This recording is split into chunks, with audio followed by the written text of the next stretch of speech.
Pemirsa, hari kedua uji coba underpass Senen, kemacetan di Simpang Senen pagi tadi berkurang drastis. Dalam uji coba ini, pengguna jalan bisa seharian penuh melintasi underpass.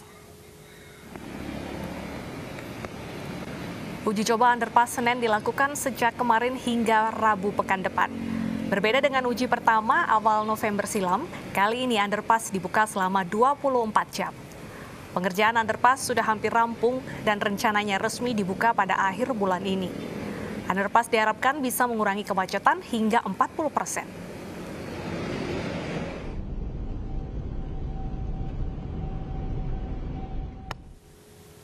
Dan untuk mengetahui perkembangan terkini, kita sudah terhubung dengan Baby Kristami di Underpass Senen, Jakarta. Selamat siang, Baby. Bagaimana pantauan lalu lintas dengan adanya uji coba Underpass Senen? Selamat siang Deta, Stefan dan juga pemirsa. Memang ini merupakan hari kedua dari uji coba tahap kedua untuk Underpass Senen Extension yang dilakukan oleh Dinas Bina Marga.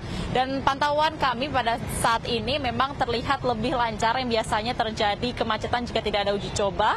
Namun pada hari ini memang terlihat lebih lancar khususnya di area persimpangan Jalan Senen Raya. Dan memang pada uji coba tahap pertama yang dilakukan pada tanggal 8 sampai dengan 10 November lalu ini ada pembatasan waktu. Namun berbeda dengan uji coba tahap dua kali ini tidak ada pembatasan waktu sehingga pengendara dapat melintas melalui Underpass Senen Extension 1 hari penuh.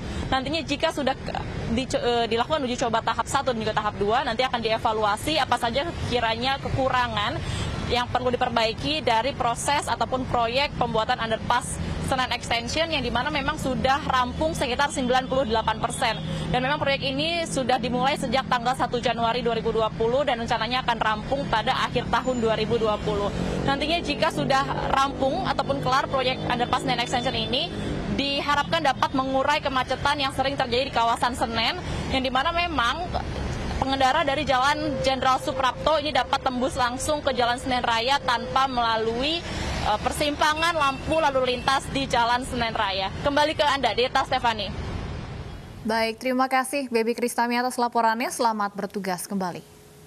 Pemirsa, pemerintah memotong 3 hari libur panjang Natal dan akhir tahun. Namun pengusaha di bidang pariwisata meminta Presiden untuk memikirkan ulang rencana ini.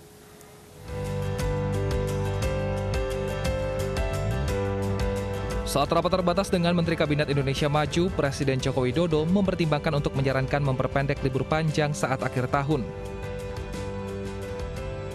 Hal ini dilakukan berdasarkan pengalaman pada libur panjang akhir Oktober lalu.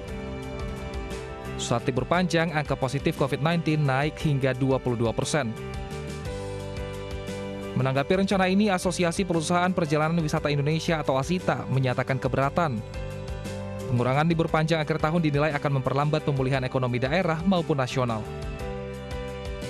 Adalah bahwa kebangkitan ekonomi atau perbaikan ekonomi melalui sektor pariwisata adalah juga sudah merupakan suatu hal yang sangat penting harus dilakukan.